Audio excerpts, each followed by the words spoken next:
নমস্কার, কেমন আছেন সবাই? আমার চ্যানেলে সবাইকে স্বাগত জানাই। আজকে ব্লগটা যেটা শুরু করলাম সেটা হচ্ছে আমার ছাদে কিছু ডালিয়া ফুল হয়েছে, সেগুলো দেখানোর জন্য উপরে উঠেছি। আর পাশে দেখুন দেখা যাচ্ছে অ্যালোভেরা গাছও হয়েছে। ছোট্ট একটা গাছ লাগিয়েছিলাম, সেটার থেকেই অনেকটা গাছ ছড়িয়ে পড়েছে অ্যালোভেরা।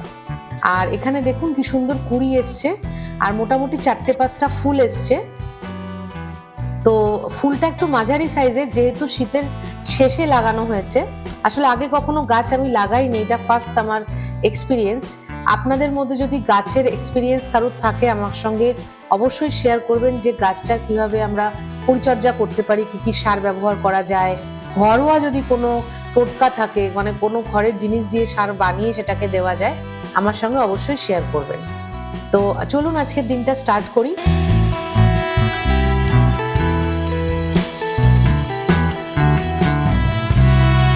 আজকে আমি যেটা রান্না করেছিলাম সেটা হচ্ছে গ্রিন চিকেন। তো আমি কিন্তু কোনো রকম কোনো কালার ইউজ করিনি। এখানে যে উপকরণগুলো আমি ইউজ করেছি সেগুলো নর্মাল, যেমন শুকনো লঙ্কা, কাঁচা লঙ্কা, পেঁয়াজ, রসুন আর আদা। এখানে আমি পেঁয়াজ 4টে দিয়েছি, ধনে আছে, ধনে পাতা আছে, আর তার সঙ্গে 100 গ্রাম টক দই আছে। আর চিকেন আমি এখানে নিয়ে নিয়েছি 550 থেকে 500 গ্রাম মতো হবে মোটামুটি।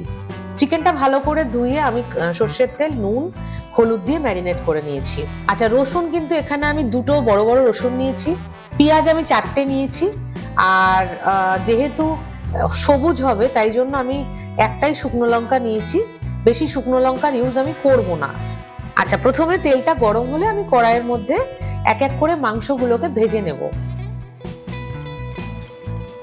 আচ্ছা, কড়াইটা একটু ইগনোর করবেন, কারণ কড়াইটায় আমি আগে আরেকটা রান্না করেছি, পরে আমি গরম জলে ধুয়ে আবার নেক্সট রান্নাটা করেছি। মানে আগে একটা ভাজা রান্না করেছিলাম, সেই কারণে একটু কড়াইটায় মানে পোড়া পোড়া মতো দেখাচ্ছে, এমনি কিছু না। আচ্ছা, ভালো করে চিকেনগুলোকে আমি এবারে নাড়াচাড়া করে নেব। চিকেনের অনেক রকমের ভ্যারাইটিস রেসিপি হয়, আমার যেগুলো যেগুলো জানা মোটামুটি আমার চ্যানেলে দেওয়া আছে। এবারে আপনারাও তো বিভিন্ন রকমের রান্না বান্না করেন, আমার কমেন্টস বক্সে আপনারা পাঠাতে পারেন কিরকম কি আরো নতুন নতুন রেসিপি হয়, সেটা আমার সঙ্গে শেয়ার করতে পারেন। চিকেনগুলো এখানে ভালো করে আমি নাড়াচাড়া করে নিচ্ছি।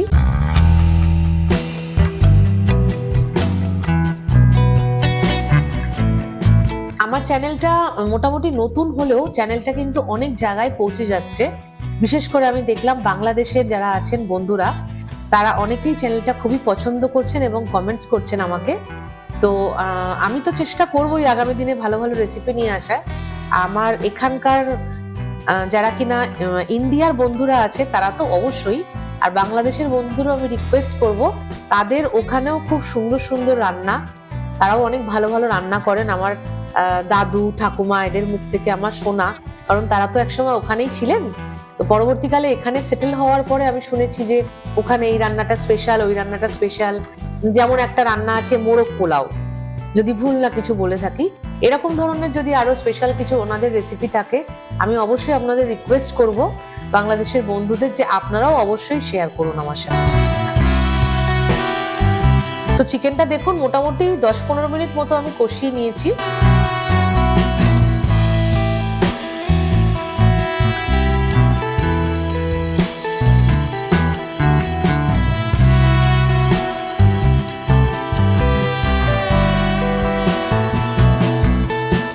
এইবারে আমি একটুখানি সামান্য চিনি এর মধ্যে দিয়ে দেবো, যাতে রংটা ভালো আসে।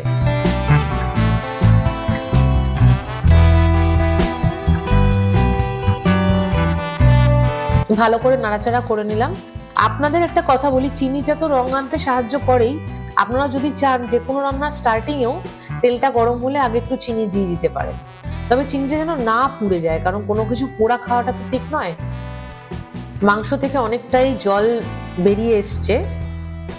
এইবারে আমি আমার যে মশলাটা ছিল, পেঁয়াজ, রসুন, কাঁচা লঙ্কা, এই সমস্তটা আমি এখানে দিয়ে দেবো, আদা। আর যেটা আমি বলছিলাম, এখানে আমি কোনো রকম কোনো কেমিক্যাল জাতীয় কালার ইউজ করিনি। তো এখানে রান্নাটা কিন্তু পুরো ধনেপাতা আর কাঁচা লঙ্কা বাটাতেই হবে। তো আমি চেষ্টা করেছি একটু সবুজ রং আনার, তাই এটা আমি গ্রিন চিকেন নাম রেখেছি। যদি আপনারা চান বাড়িতে যদি লোকজন আসে রংটাকে আরো একটু ডিপ করার জন্য আপনারা চাইলে ফুড কালার ইউজ করলেও করতে পারেন গ্রিন কালারটা, তবে গ্রিন কালারটা না ইউজ করাই ভালো।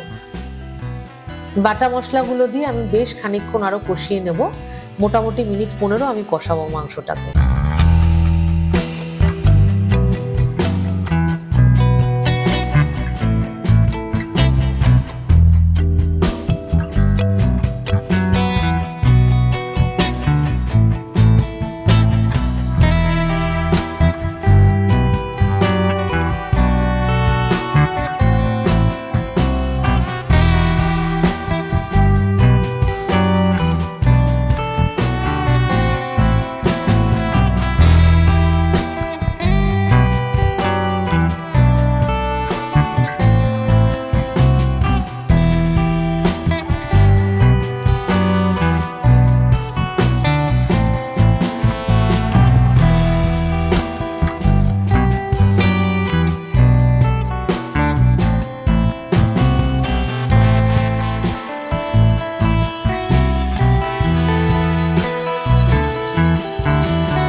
আচ্ছা, মাংসটা আমার কষানো হয়ে গেছে।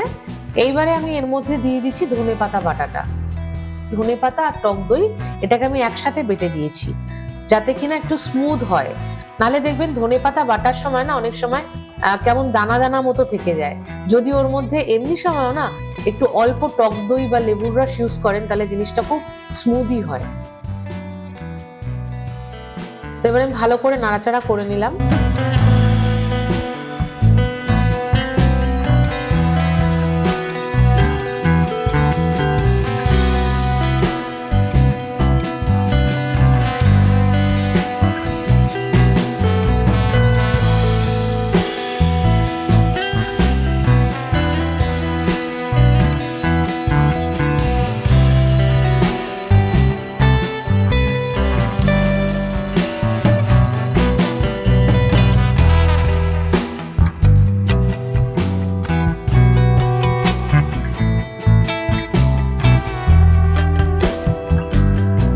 এইবার আমি যে রেগুলার মশলাগুলো আছে, গরম মশলা, চিকেন মশলা, এগুলো আমি সব এক এক করে অ্যাড করে দেবো।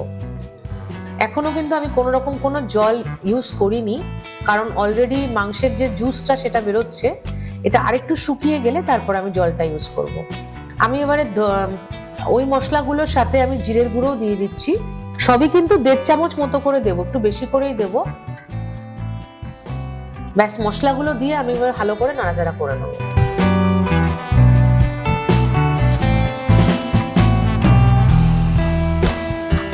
আমার রেসিপিটা কে কোন জায়গা থেকে দেখছেন আমাকে যদি একটু জানান, আমার অবশ্যই ভালো লাগবে।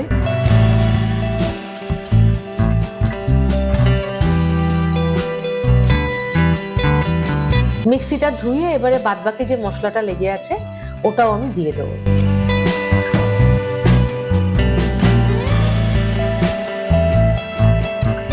এই রান্নাটাতে যেহেতু অনেকটা দই পড়েছে, তাই জন্য আমি এটা রিকোয়েস্ট করব যে এই রেসিপিটাই যদি আপনারা করেন তাহলে কিন্তু কোনো রকম কোনো লেবুর রস বা কোনো অন্য টক জাতীয় জিনিস যেমন সস, টমেটোটা দেবেন না, কারণ পুরোটাই দইয়ের রান্না হচ্ছে, তো তাহলে অন্য কিছু দিলে একদম খেতে বাজে হয়ে যাবে।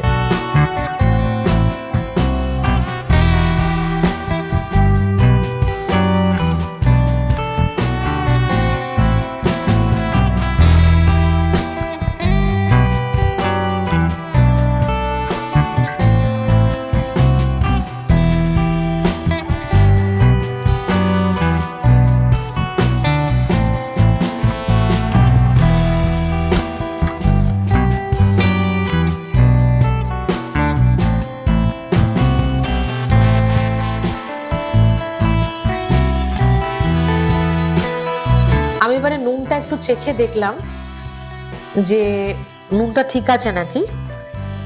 ঠিকই আছে। এবার আমি এর মধ্যে একটু জল অ্যাড করে দেবো।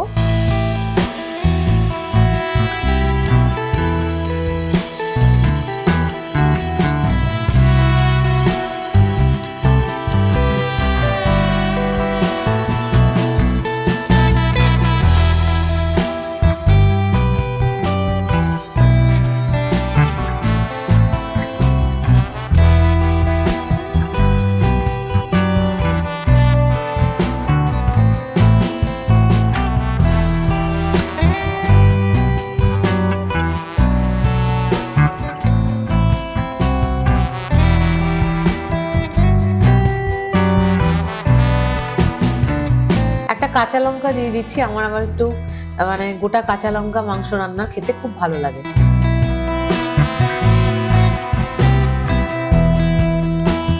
আচ্ছা, জলটা দেওয়ার পরে আমি দেখলাম যে আরেকটু মশলা অ্যাড করলে হতো, তাই জন্য আমি একটু গরম মশলা আর একটু চিকেন মশলা অ্যাড করে দিলাম।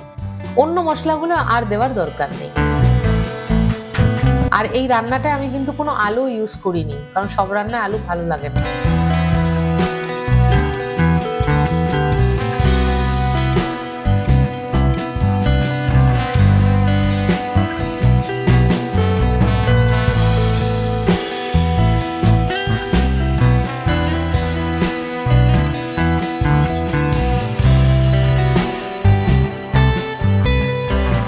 কয়েকটা গোটা গরম মশলা দিয়ে দিলাম, এর মধ্যে বেশি কিছু না, কটা লবঙ্গ দিয়েছি আর একটু দারচিনি দিয়ে দিয়েছি।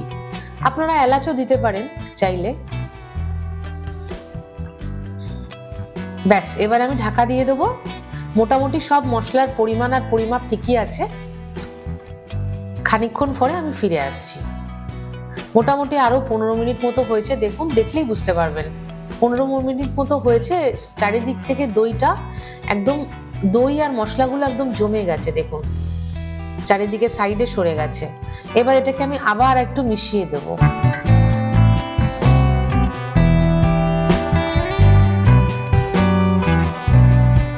এই রান্নাটা একটু অন্যরকমের, এটার মধ্যে খেতে খুব সুস্বাদু হয় রান্নাটা, কিন্তু এর মধ্যে কোনো লাল লঙ্কার গুঁড়ো বা লাল লঙ্কা বাটা বা একগাদা হলুদ এগুলো না দেওয়াই ভালো। আমি ওই জন্য ম্যারিনেশনের সময় একটু সামান্য হলুদ দিয়ে দিয়েছিলাম।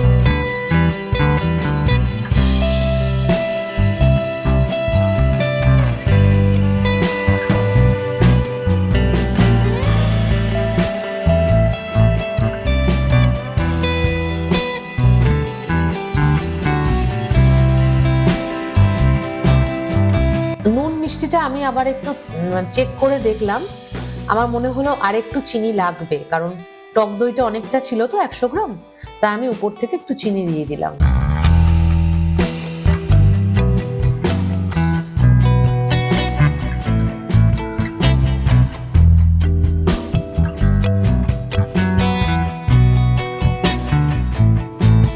আরেকটা কথা বলি, গ্রিন কালারটা আনার জন্য আপনারা 7-8টা পালং শাকের পাতা অ্যাড করে দিতে পারেন বেটে, তাহলে পরে গ্রিন কালারটা আসবে। আমার আবার কোনোদিন ওইভাবে করিনি, সেই জন্য আমি আর মানে যেহেতু সবাই খাবে তাই জন্য আমি জিনিসটা আর করলাম না। যদি কোনোদিন একা আমি খাই বা একা রান্নাটা নিজের জন্য করি, তখন আমি একবার ট্রাই করে দেখবো, তখন আমি আপনাদের আরেকবার দেখাবো। কিন্তু সবাই খাবে বলে আমি এই জিনিসটা করিনি। তবে জেনারেলি আমি অনেক জায়গায় দেখেছি বা পড়েছি, যেগুলো কিনা খাবারের রেসিপির বই আছে, ওখানে গ্রিন কালারটা করার জন্য যদি আপনারা ন্যাচারাল কালারটা আনতে চান, তাহলে কয়েকটা পালং শাকের পাতা ইউজ করে দিতে পারেন।